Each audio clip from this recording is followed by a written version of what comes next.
Welcome to Rebel Watch, an all-Star Wars podcast. Hey, what are you trying to push on us? Perhaps you think you're being treated unfairly. Hey, Star Wars fans, welcome to Rebel Watch. I'm Ez, and this is Matt. How's it going today, Matt? It's good. It's good. It's a good day. We've been playing some Battlefront and Battlefront 2, and we're here to talk about it. And we're kind of blown away a little bit. I don't know. I'm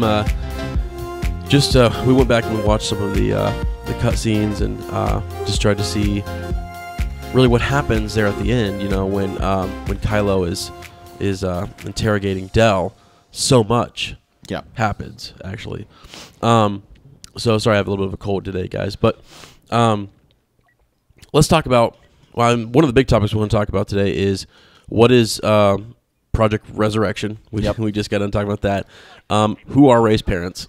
Is it actually Del and Iden Versio, or is it someone else who was there? You know, and it just says fatherhood, doesn't it? It doesn't actually say whether it's a boy or a girl. Yeah, we should probably say that if you haven't played the campaign of Battlefront 2, this has been major. We kind of just spoiled some stuff. So major spoilers. Sorry. We'll throw that in the title. So hopefully, if you haven't played this game, you need to go check it out. Matt's gonna be doing a review of it later on. Just a solid game. Really, for me, the favorite part. I want to go back and replay the story just because there's so much there. We read the book also, Inferno Squad, which led into Battlefront 2. And we did a little bit of a discussion and talk about that. I will say really quick. Yeah, I think you would have not a difficult time, but I think you would not understand the story as well if you hadn't read the book. I feel like you did kind of need to read the book before. Well, I would say that to really get it, I think you would have. I don't know about to get it, but I think to actually care and see how this relationship develops and see the division between Iden and Hask starting way back with the Dreamers and stuff. It's also just like because Iden gets in the book, Iden gets kind of conflicted with the Empire, and I think that's what makes her decision in this to fully we're going the opposite way. I think it makes the break a lot easier. Yeah, it does. I mean, Del, and I don't think you wouldn't have gotten that had you not read the book.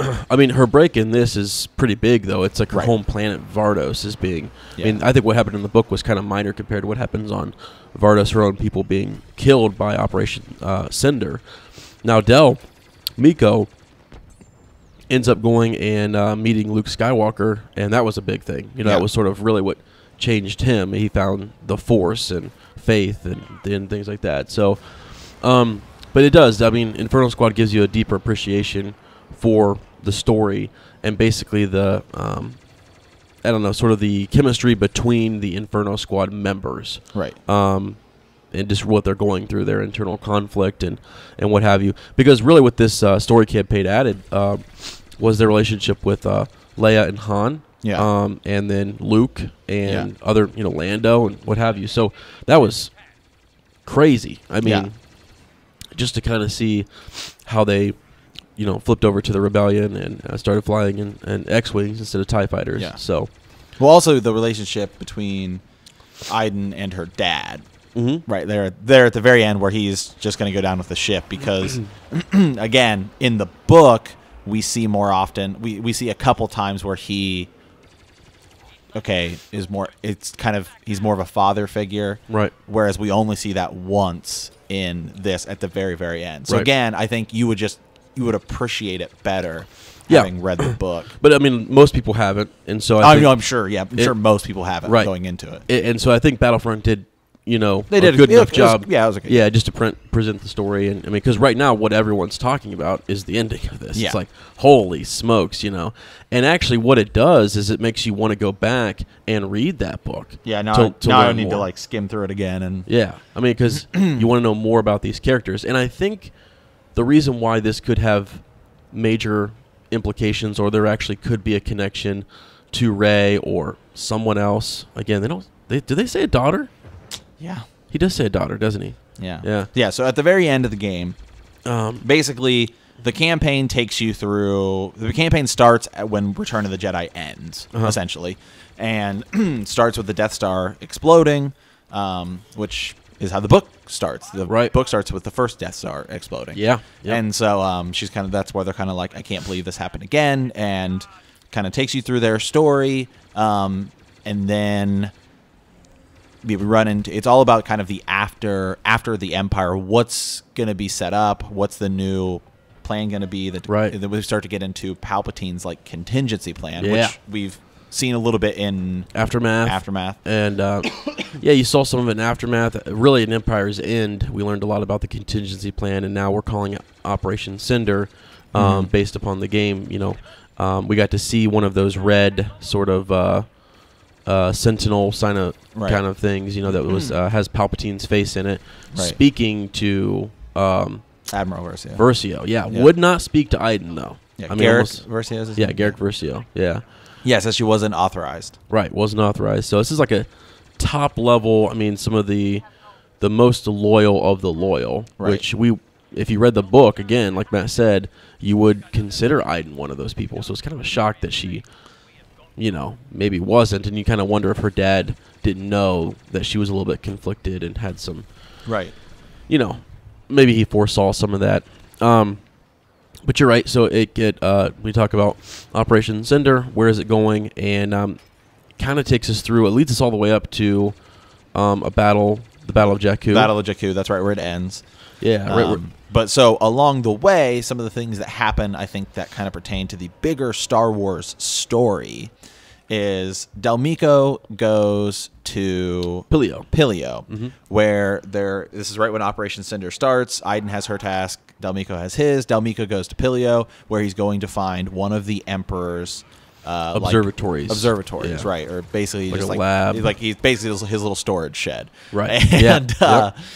And so he goes there. He gets caught in some amber, it looks like, and so we're seeing this part of the story as told essentially by Luke. Right. So Luke is going also there. Also, Luke finds Del Meeko in some amber, cuts him out. They have an epic, great conversation where Luke really shows Del Meeko. I think this is for Del Meeko, because even in the original book, I don't think Del really had as big of like a conflict as like Iden did, and so this was really, I think. Well, actually, I mean, he was kind of always one of the people who was sort of like, I mean, he was really level-headed, middle of the road. Yeah. Whereas Iden was like your far right sort of like, you know. Del's thing is Del's just in love with Iden. You can just tell from and so he's just kind of they've been best friends, and he's just kind of go wherever she goes. But so anyway, so Luke cuts Del out of the amber, and he said, "Why'd you do that?" He's like, "Because you asked." Yeah. And there's a lot of really good dialogue between them. I mean, it's probably only like 12 lines, but it's all great. Yeah. And essentially, so they get to the Emperor's cache, and Luke opens the door with the Force. And this was kind of interesting when Del's like, "Why would the Emperor have a key that was the Force? Are you telling me he was a Jedi?" Right. And so, you know, as that's what you said, that's kind of something where we've been getting in these other Star Wars books, like Aftermath and Bloodlines and all this stuff, is that maybe people didn't really know that the Emperor was a Sith Lord. Nope, they did not. And that was the thing. There would have been outrage across the galaxy. Oh, yeah. You know what I mean? If they would have actually figured it out. So only his closest advisors and his apprentice, you know, knew these things. Well, so not even the Jedi knew until episode 3. So he's really good at masking, you know, who he is. And so then it was sort of like, you know, Luke had said, you know, you were taught to fear the wrong thing. Right. You know, he doesn't say he wasn't as a Jedi. boy on Coruscant. Yeah. Maybe you were fearing the wrong thing. Is that right? Exactly. And it just kind of shows the control that the Sith had over everything. Yeah, because when Palpatine went into the chamber and they make him Emperor, he was, you know, he's all disfigured, and he said, "Well, the Jedi attacked me." They did this. Yeah. Yes. Right. Yep. Which is crazy. So yeah, as they go in there, though, this is a really, really great scene. I mean, just mind blowing that they did this in Battlefront. I mean, it's great. It actually, I mean, it's gonna. Well, I think what they did by making this so essential to what happened in The Force Awakens and possibly The Last Jedi connections, people are going to go buy this game and go check out the story or what have you. It's just, I think it's we'll great. talk about that more when we get to my. It's a great idea. When we get to my review. We'll talk about the money of this game. But so they're in there and they're looking around. And Dummy goes like, "It's a bunch of junk in here, you know, just whatever garbage." And Luke opens it up and just sort of says, "Yeah, okay." You know, it doesn't really contradict him. He just says, "Hey, do you care if I take this compass?" That's right, this compass. Yeah. And he's like, "Well, my orders were, you know, to destroy this place. Why would I, you know, let you do that?" Yeah. He said, "Because I asked." Yep. You know, it's like, and so, and then basically, and then essentially that's kind of it for that scene. But Del doesn't destroy Pilio. No. Pilio, which is like possibly like an enormous event in Star Wars. Yeah. Could be like honestly the biggest event. Well, yeah, I mean, there's a lot there. There was something really important. Part of Operation Cinder was to go there and destroy that specific place through Inferno Squad, one of your most elite squads. It's kind of like, wow. I mean, which seems to me, makes me think that maybe there aren't as many of these observatories as we thought there were. Because I think we when we find out about them in the Aftermath, we were kind of thinking, oh, there's probably a lot of these.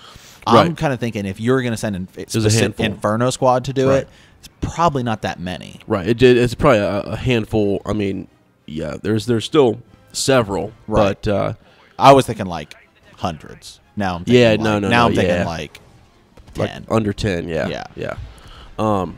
I don't know. I don't know that they say that anywhere or not. If we've gotten any more information on that or what have you, but yeah. So they leave there. Del goes back. He's still a member of Inferno Squad. Yeah, and they're doing their thing. And this is when we go to Vardos. When he comes back or whatever. Yep. Right. So they have to go to Vardos, which is Iden Versio and Garrick Versio's home world. That's where the Imperial Academy is. Gleb is there training, young, Imperial children to sort of, be Imperial officers and stuff.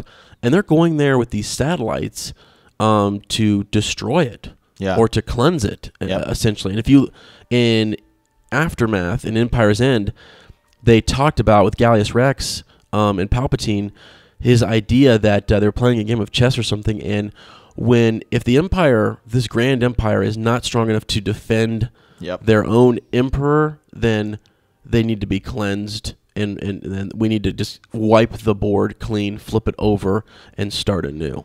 Yeah. And that is kind of what Operation Cinder is burn it down. Yeah. Burn everything down, and then let's rise from the ashes. Yeah, is an entire crazy. I could get into a whole thing about how powerful is the Emperor really if he let this happen. You know what I mean? Like, right? But, yeah. Yeah.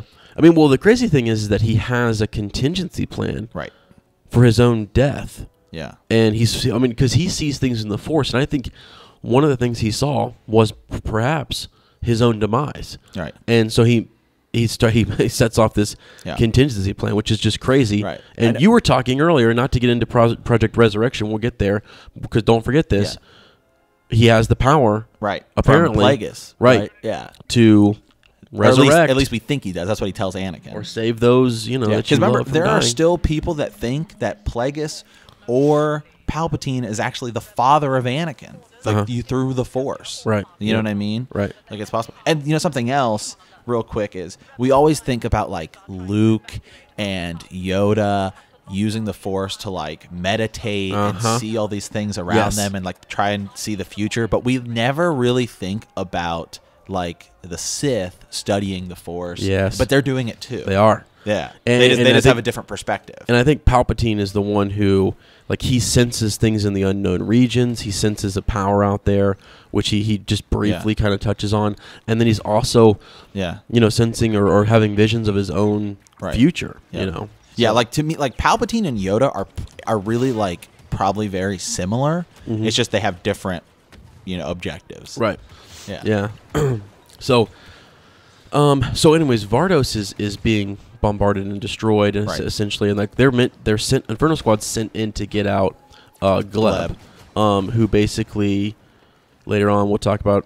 I can't remember. Never mind. We'll talk about Gleb and the role Yeah. That's played there with that. Yeah. But essentially, the big thing that happens is they get there, and Iden and Del say, "Hey, we need to get these people off this planet." And right. Oh God, Husk.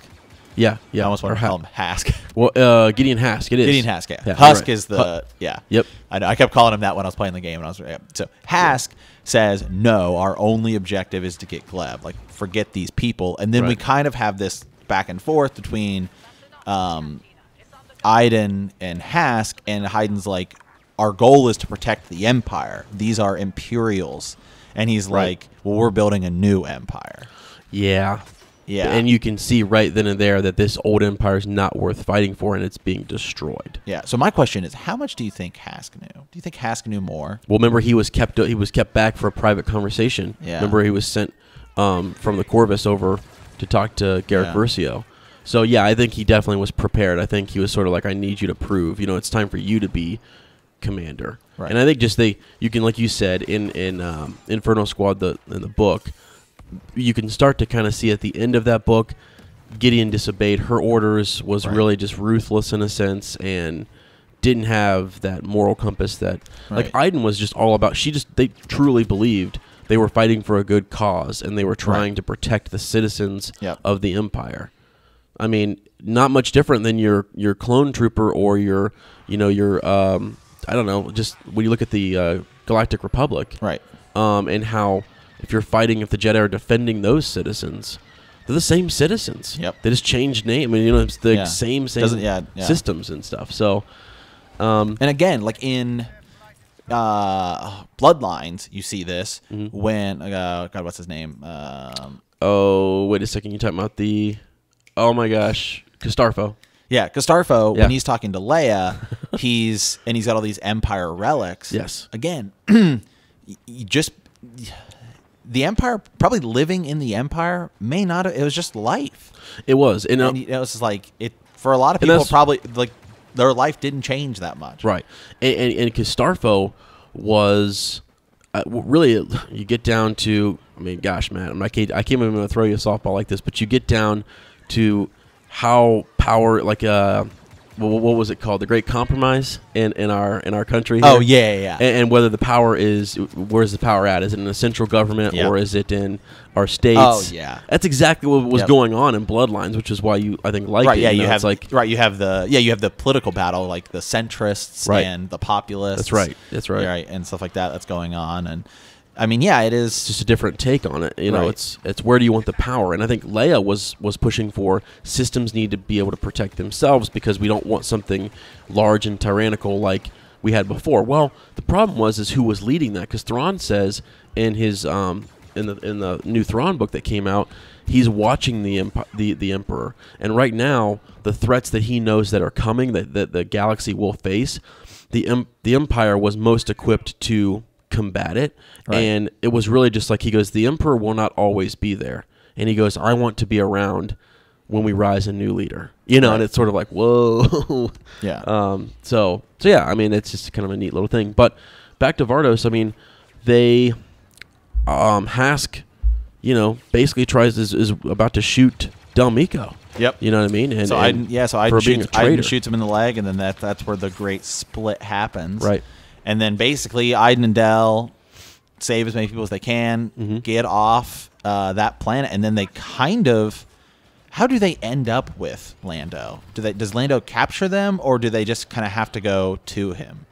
I think they are out in a place where they have a decision, and they do, I believe, let themselves get captured, because what they want to do, they're still fighting for those citizens. Right. And so they decide, if we have to fight those citizens, who else can we align ourselves with? And so they do align themselves with the New Republic or the Rebels. Okay, yeah, and they let themselves be captured, and they give them that information. Right. And then Lando's like, well, if we're going to do this, you're coming with me. And sort of just, trust them and stuff. Yeah, so then they go meet Leia on Naboo.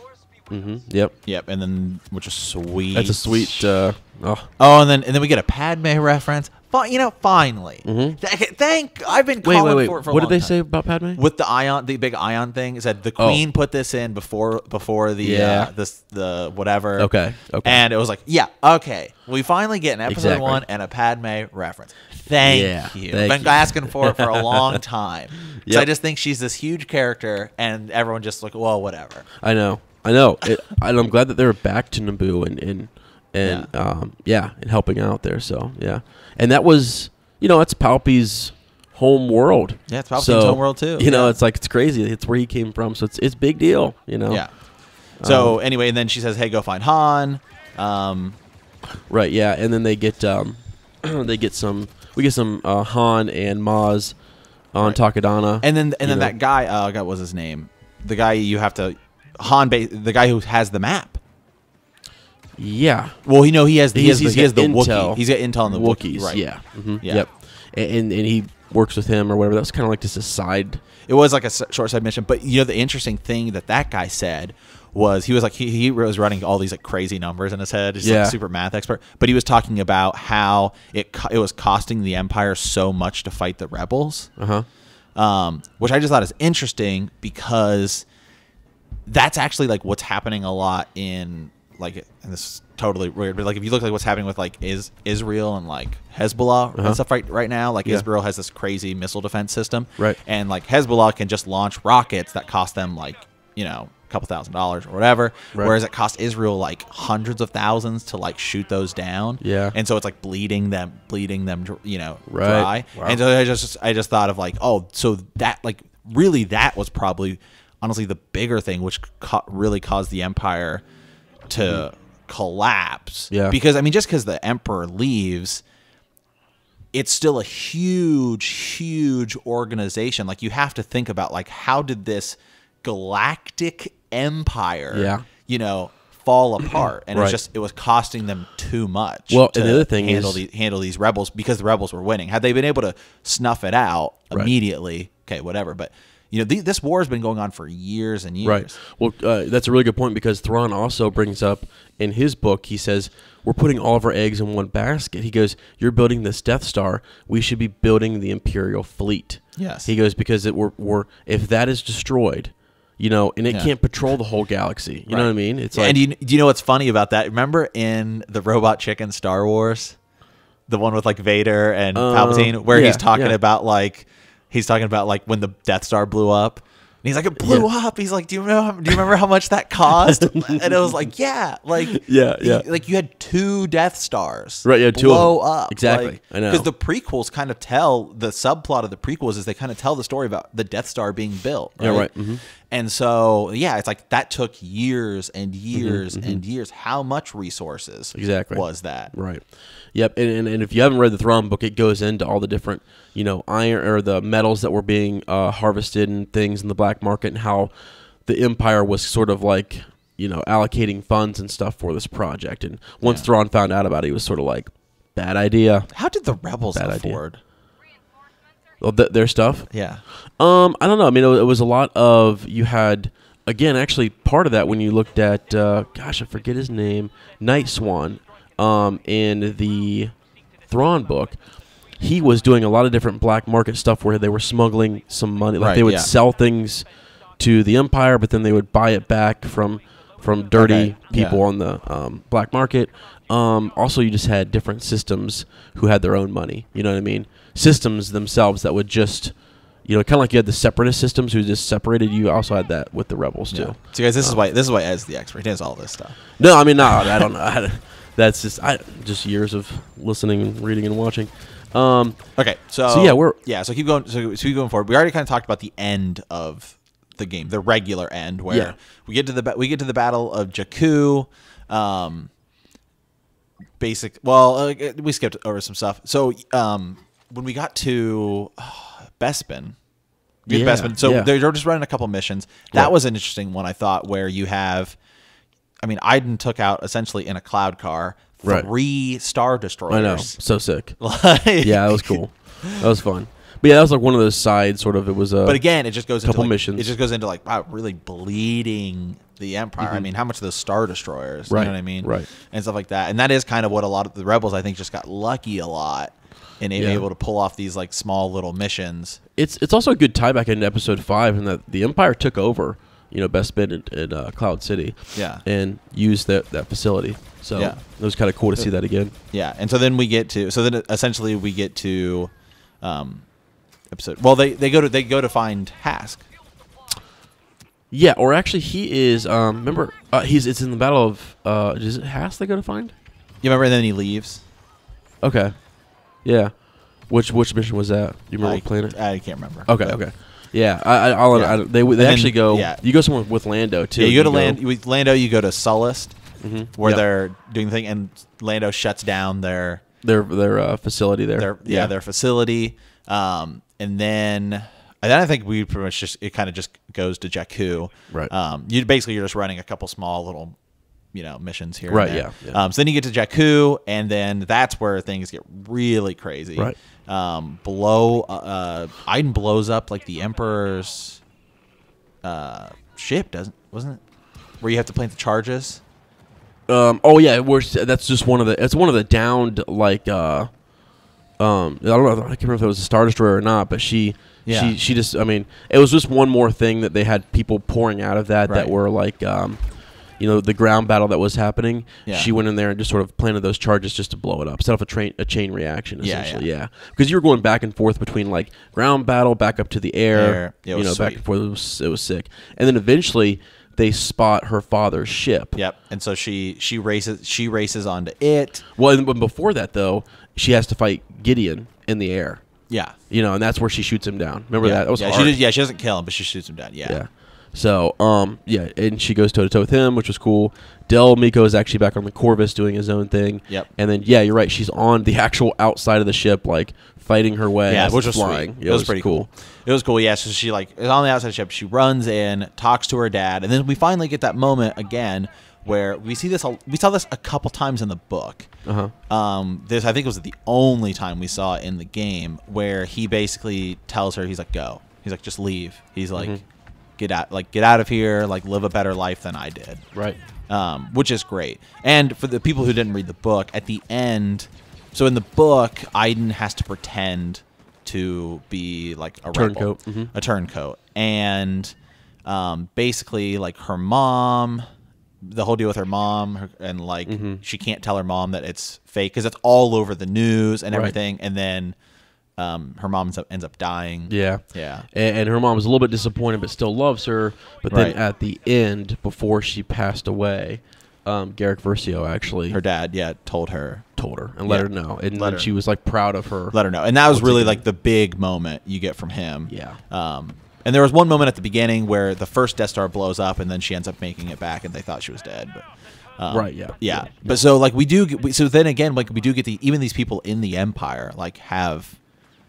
they're not just crazy soldiers, all the time. They are still people, which I just thought was cool. I thought that was nice. I was glad that was in there. So then we get to the big. So that's the end of the main game. Yeah.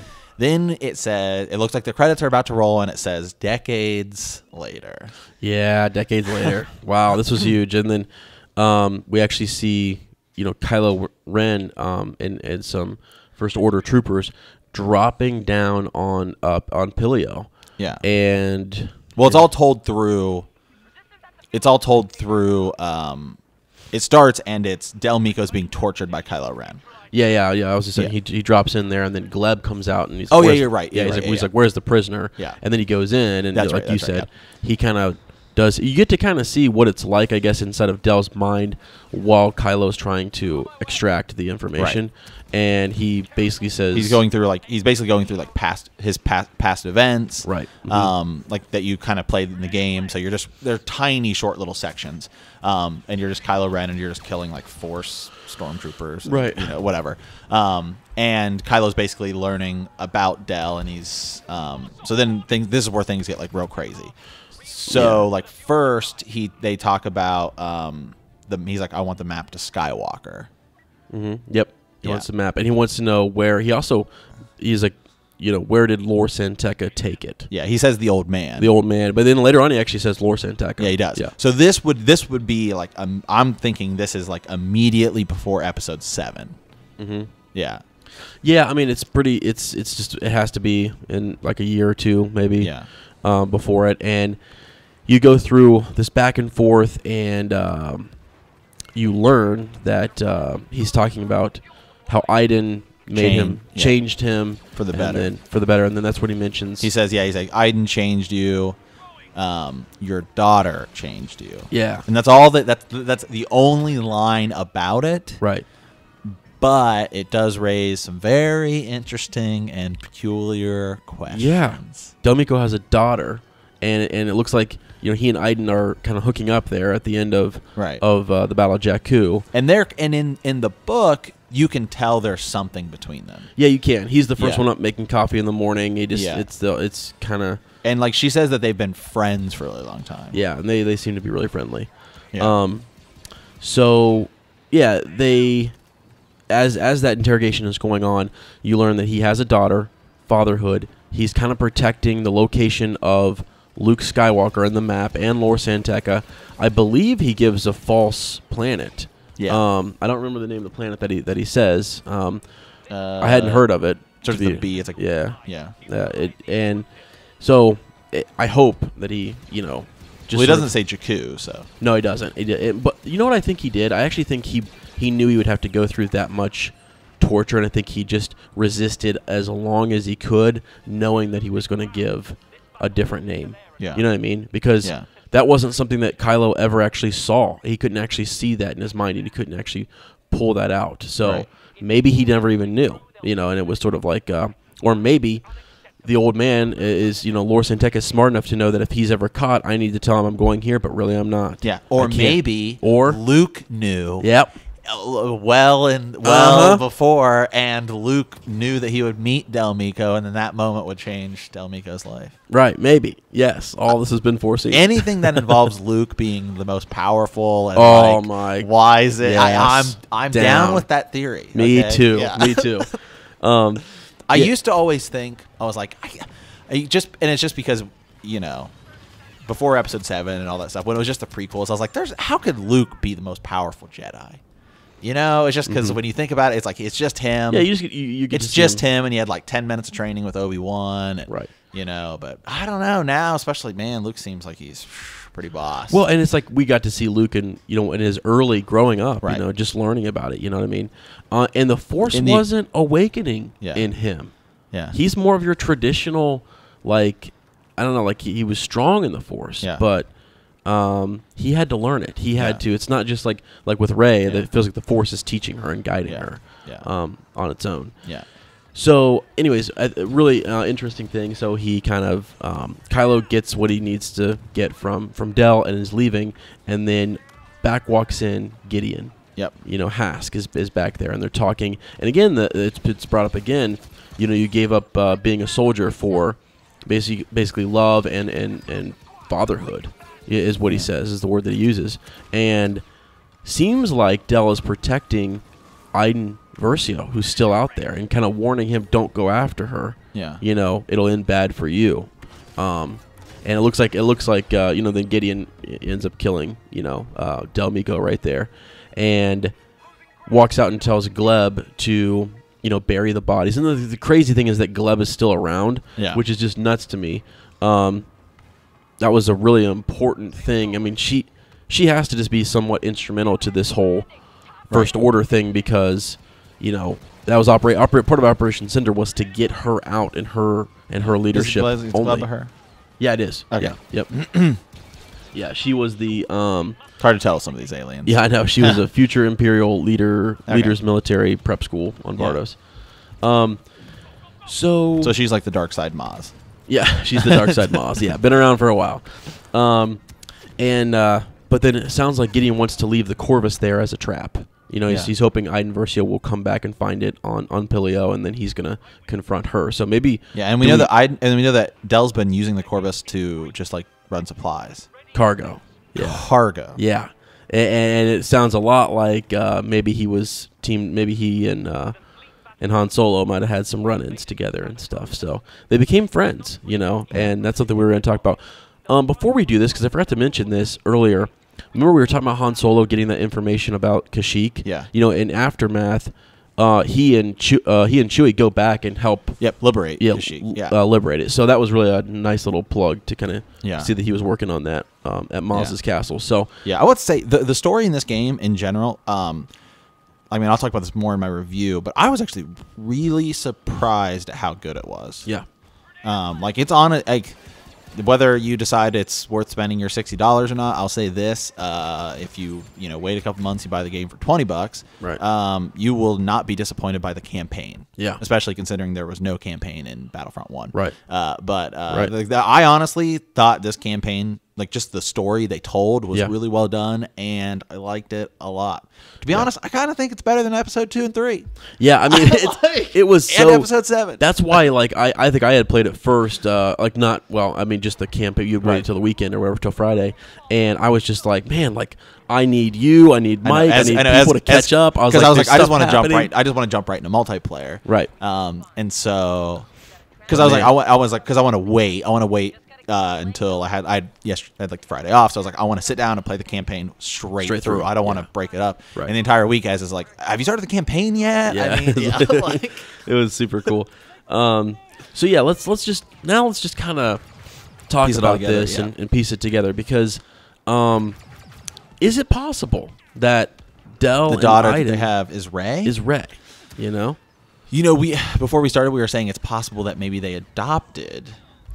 So we did have to look this up because sometimes we forget the age difference between Rey and Kylo Ren. Mm-hmm. So there is like a 10-year age difference, because we were thinking, it could be possible maybe they're twins, split them up or something. Nope, can't do that. Right. Okay, so I mean, yeah, I think it's possible. I also think some people have said, well, Janina Gavankar, the actress that played her, is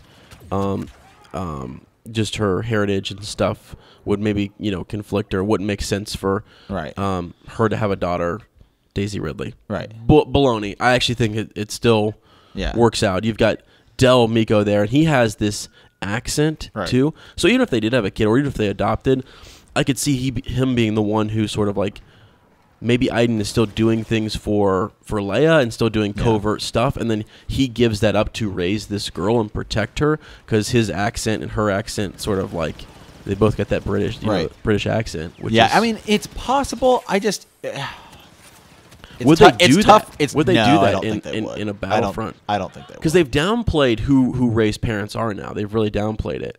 The one thing I was thinking is if Luke did have a daughter, okay, would he give that daughter over for safe protection to them? Yes. Yeah. Something like that. But I mean, obviously, the daughter's going to be a character, because they bring it up and essentially the epilogue of the game. Mm-hmm. And I whether they wait until Battlefront 3 or we get it in some sort of like expansion or something, again, that goes into the whole money business we'll talk about more. Which right now it doesn't seem like we're going to get an expansion like pass, have to buy some. So maybe we get like a mission or something. I don't know. I feel like they leave it so open-ended. Maybe it's not that big of a deal, and they left it open-ended so people would be talking about it to try and get more people to buy the game. Be like, is it Rey? Right. Yeah, originally we were like, is it possible it was Phasma? Because I thought that would be interesting. Like, that'd be a really interesting take. Like, oh, so now you have this daughter from these two people who were once, and then you have, now she's like a super...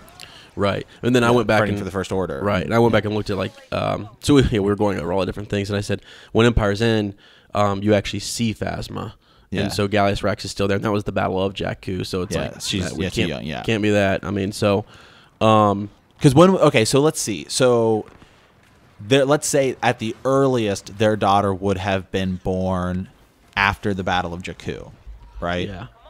Like let's just say 9 months after the Battle of Jakku that's the earliest it could possibly be. Okay. Like you're saying, they got down right there on the sand and right just then and there. Yeah.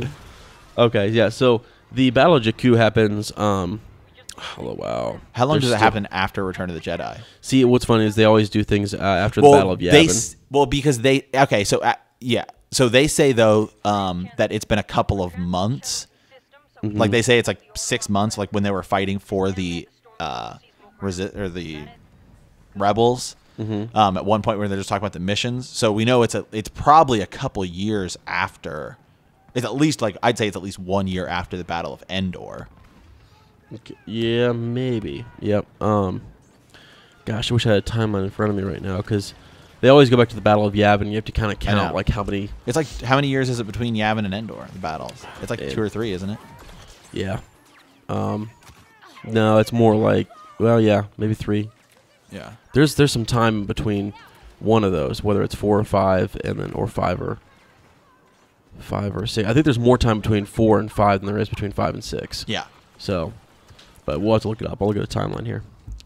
But regardless, I mean, the Battle of Jakku is still. It's not like it's taking place after immediately after the Battle of Endor. It's at least probably a year. Yeah. Okay. And then how many years is it in between? Well, it's got to be at least 30 years in between. It's 30 years in between 6 and 7. 7. Mm-hmm. Yeah. Yeah. Yep. About 30 years later. So their daughter could be as old as 30. Mm-hmm. Which would make it not Rey. Right now, yeah. I mean, they could have had a daughter later, though. So you're looking at the earliest. I mean, if they waited, a decade and then they had a young girl, yeah, for sure, it could definitely still be Rey. I'm just trying to look up a timeline here real quick. Yeah. So what we're saying is it's totally possible it is Rey. It is possible. Yes. I just don't know that they would do that in a video game like this. But then I kind of thought, I don't know, based upon what they said, they've been doing a lot of stuff. I feel like with these books, and stuff that I never thought would be that important in Star Wars.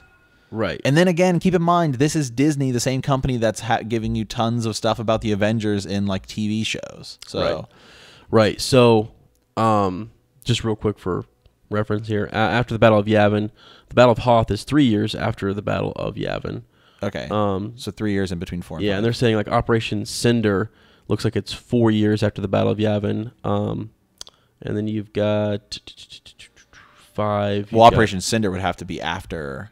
Yeah, Operation Cinder is after. It's after Endor. Endor, right after Endor. Yeah. And then Jakku just being 5 years after the Battle of Yavin. So it's about 1 or 2 years in between Cinder and. Yeah, so you have a year. Yeah, between Cinder and so about a year. Okay. Yeah. So. So the oldest their daughter would be in Episode 7's 28. Oldest. Yeah. Which is right around Ben Solo age. Right. Yeah. But I mean, I don't think they get together right then. Do you? I mean, I think it's no. Yeah. I mean, again. I was just looking at the oldest, and then also the absolute oldest. Yeah. Yeah. Having. But but then the other thing to keep in mind, it seems like Iden and Del Meeko have been separate for a while. Mm-hmm. By the time Kylo Ren shows up. Mm-hmm. Yeah, they have. Yeah, it does seem like that for sure. He seems like they're on a mission. Something's going on. And I think it has to do with. I actually think Del Meeko became a member of the Church of the Force. Yeah. And actually was working with Lor Santeca. And I think, I'm totally theorizing right now, that Luke foresaw something and used some of the members of the Church of the Force to sort of help him with relics and help him with, keeping things away from dark side users or something, right. Yeah, and so we there's one other big thing to discuss. So let's get through the who's the daughter first, and then we have the other huge question. Right. Yeah. Well, there's really 2 other huge questions. So right. Okay. Yeah. So yeah, it would be cool to me if they were the parents. Just so you know, that would be really cool. It would. I mean, they're building they've thrown out legends and they're building their own universe now. So I think that's fine. Mara Jade's a big deal back in the old Legends stuff, and she's only in books and comic books and things like that. So, and lots of Star Wars fans know who she is. So I could see Iden Versio being someone that big. You know what I mean? Okay, yeah. So, yeah. Now, do I actually think their daughter is Mara Jade? That'd be crazy. Wow, that'd be crazy. Yeah, really good. No, but I just don't know. I don't know because they keep saying that Rey's parents are kind of going to be insignificant, which then made me think, well, if they're not that big of a deal, then maybe they are actually. Yeah, maybe it'll be a character that shows up in Last Jedi, and we'll be like, oh, that's who that is. Like it's somebody it's my guess it's probably somebody we haven't seen yet. Right. Yeah, and it could be for sure. Well, you look at like Poe Dameron. I mean, he was raised by a couple, rebel fighters and stuff like that, and Luke gave them the Force tree, and he was raised around this Force tree, and he's like super good. Yeah. At being as a pilot and stuff. I mean, abnormally really good. Yeah, I'm just kind of on the idea that it's going to be somebody that's going to be introduced in The Last Jedi. Yeah, it could be. And sure. I'm not saying it's going to be a huge character or anything, because we do know there's one big female character coming that's kind of going to run around with like Finn. Oh yeah, that's it's Tran, I think is her name. Maria Tran. Yeah, it's not going to be her, but Rose, she plays Rose. Yeah, No, it won't be her. But yeah. Unless there's an adoption or something like that, you know what I mean? Yeah, that's the other thing. They could have adopted somebody. Right, yeah. They could have adopted Rey. Yeah.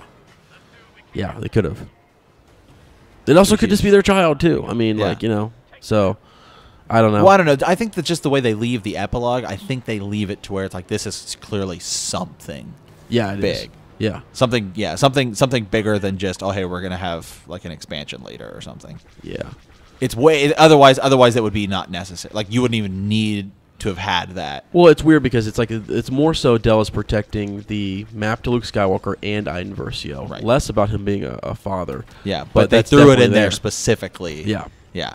So okay, okay. So now 2 other big questions here, guys. What do you got? Where does the compass lead that Luke grabbed? Oh, I think it leads straight to Arc 2. It may actually be a compass that because because remember Luke has that compass. Mm-hmm.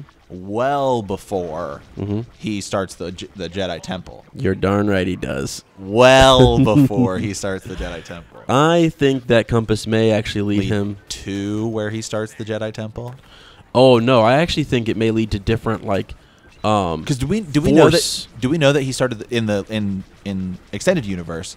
We knew he started it back on Yavin. Yeah. Is that where he started it? I don't know. They don't say. Yeah, we don't know in the new canon where he started the new. Or if we do, I don't know. If someone knows, let us know down in the comments. I would love to know where that's at.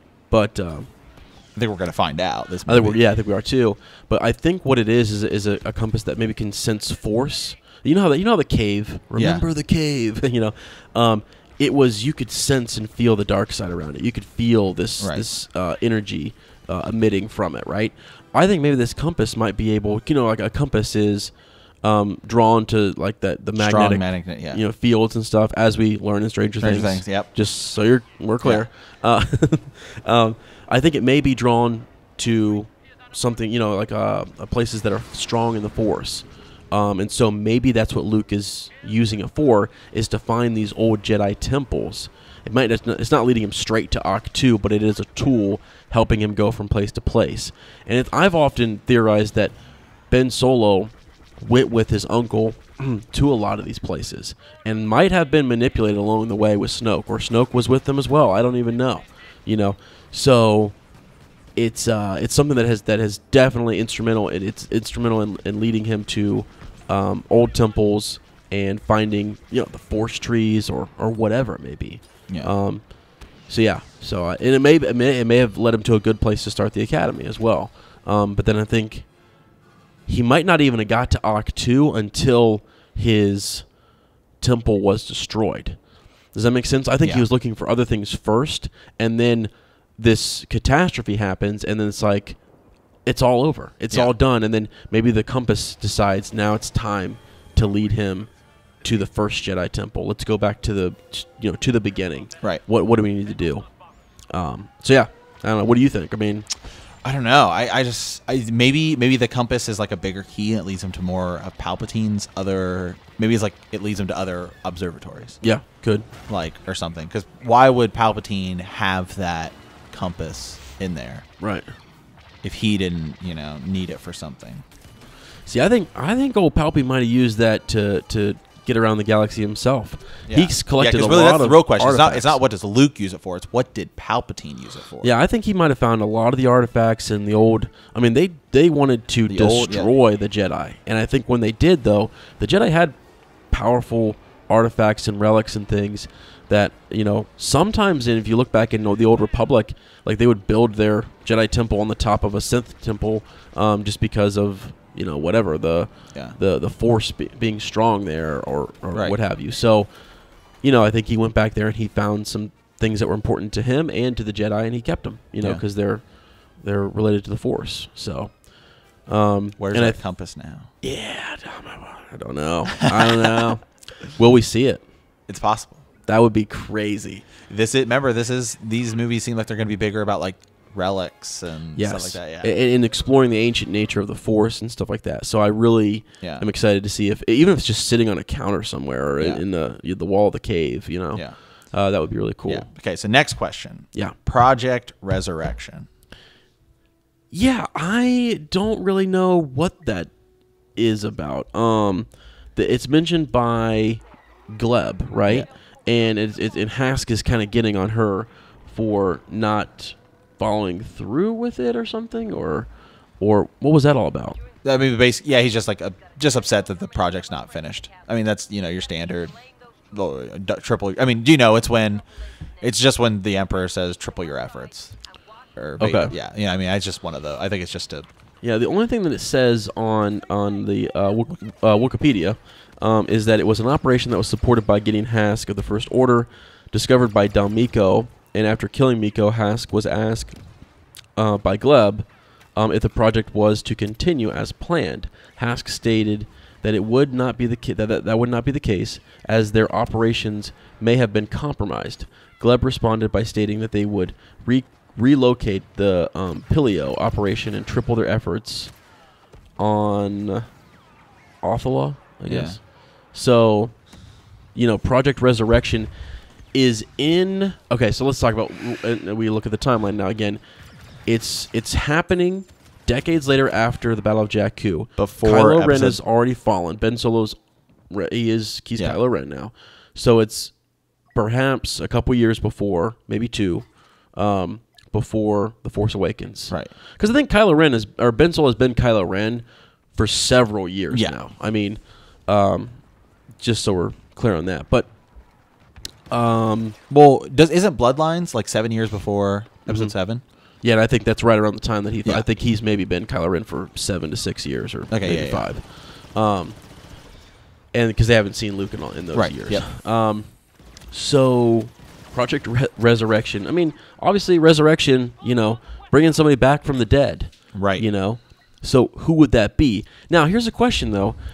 No one's mentioned Snoke at this point. Leia mentions Snoke and that he was there from the beginning. So it feels like Snoke's not the person who we're talking about with Project Resurrection. You know what I mean? I could be wrong about that. I don't know. It's either Snoke or Palpy, right? I think it could be somebody else. Could be somebody. I'm just thinking about it now. It just kind of clicked in my head. You thinking about the Old Republic? No. Mm-hmm. What if Kylo Ren is trying to resurrect Vader? Wow, that'd be crazy. Because he's like, just because he's his grandfather. Yeah, it's his grandfather, and he talks to the helmet, right, and stuff like that. Well, I mean, or that could be huge. Yeah, it could. Because then what if he does get him to come back or something, and then tells him, he's like, no, he's like, I turned at the end, and then as I keep saying, I think the Kylo Ren is going to be like an anti-hero, go good at the end. Right. Could be. But what is it that they're using, we don't know. To resurrect, something in the Emperor's cache. Yeah, I just don't know. Something. So it's either going to be. And we do know that, remember, the Emperor, remember we talked about this about Plagueis and the ability to, whatever that ability is, to save life, create it, whatever. Manipulate the midichlorians, all that stuff, yeah. Right. And the Emperor, may have had this contingency plan in line for a very, very, very long time where he has these, like, Praetorian guards. Right. With, like, his face projected in it and stuff like that. And so if he has those, does he think maybe, well, I can live on through the Force, and then I can just, animate myself his inside. Spirit. Yeah. Right. With my Force goes, through the Force, I can, take over somebody's. Do you think he cloned himself? Doesn't that happen? Yeah, it does. Sometimes, yeah. Well, I mean, I mean, yeah, they're actually. I mean, there are dark side users that come back and possess Jedi. Yeah, well, and things like that. In a story that used to be canon. Yeah, used to be canon. Used to be. George Lucas said. Yep. The Force Unleashed. Yeah. Which was we have the original Starkiller, the boy. Right. And then in Force Unleashed 2, they're cloning. They're making all these clones and clones and clones of him. Right. And then one of them eventually, like catches on, and the Force, because he dies at the end of the first one. Right. And in the second one, it's the clone. But so yeah, the Force. So essentially, you can kind of. So it is something we have seen before, at least. Right. And if Palpatine has a clone of himself, because I mean, like in the old Thrawn trilogy, they've cloned like an old Jedi Master. Extended universe. Yeah. Thrawn trilogy. Yeah. They cloned some old Jedi Master that Luke meets and stuff. But so they could do that, and then perhaps that's what they're trying to do, and then they can somehow bring in, Kylo or Snoke or whoever, or some dark side users. Yeah, because I don't think it's Snoke that's the acolytes of the Beyond. To me, I think it's Snoke's been around. Yeah, I feel like that too. I feel like he's in control. Maybe he's working on resurrecting something though. Maybe it's not Kylo. Or maybe Kylo's doing it and Snoke doesn't know about it. Yeah, and also remember, they call him Supreme Leader Snoke. But I feel like, Gallius Rax and those guys and Sloane, who went off to start the First Order, they're still under orders from Emperor Palpatine.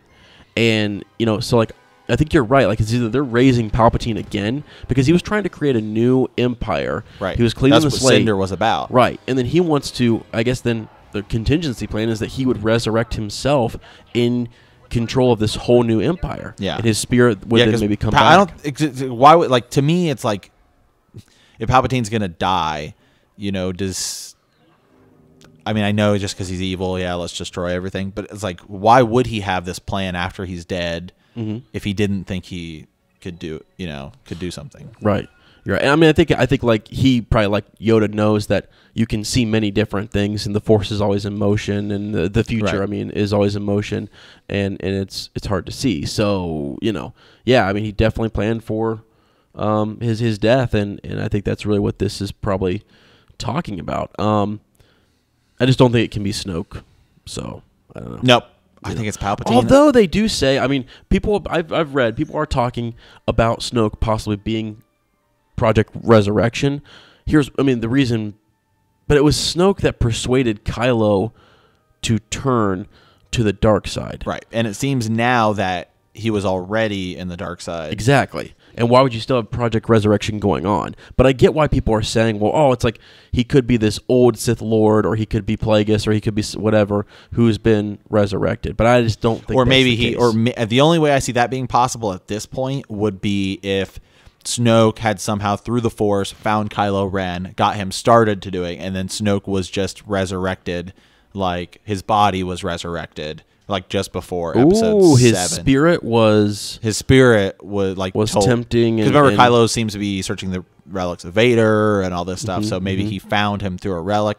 I think that's a little far of a stretch. But you know what? You bring up a really good point. I mean, I saw one crazy theory the other day that basically Snoke is just a holocron. It could be, yeah. Just from and is manipulating things. But his spirit, lingers on. Yeah, it lingers on. Yeah. Is what was sort of like, in the beginning. I mean, he wasn't, I don't think, proximity-wise close to Leia and Han, but, like, was sensed the power, in Ben Solo, and was sort of, working on him from a very young age. And then I'm really interested to see how Snoke gets into the inner sort of circle. Right. This trust, I guess, it seems like they kind of know and either trust him. I'm not really sure. I just think he just seems real familiar to the Skywalkers and to the Solos.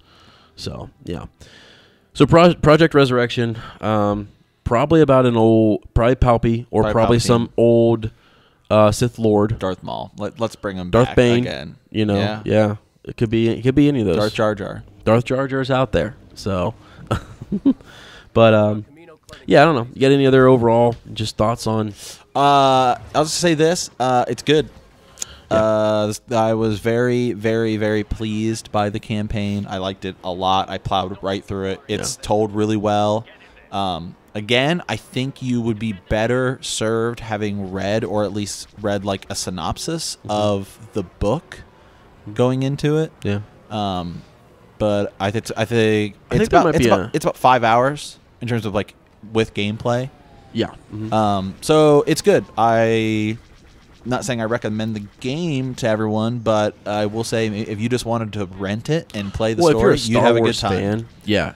I think if you're a Star Wars fan, I think you should get the game. Yeah, for sure. But if you're just, wanting to pick up a shooter game or whatever, I don't know. Yeah. So Matt can talk about that later in his review. So we'll have that come in here shortly. Just a quick update on the channel. Mike and I are going to continue with Trivia Trials. We're going to be posting an episode probably tomorrow, just the audio version of. We had episode 4. We had Andy and Luke on, and it was a good time. I'm also going to be updating our Patreon page very soon here with a couple what-if things, just explaining what's been going on here with Rebel Watch and where we're going in the future.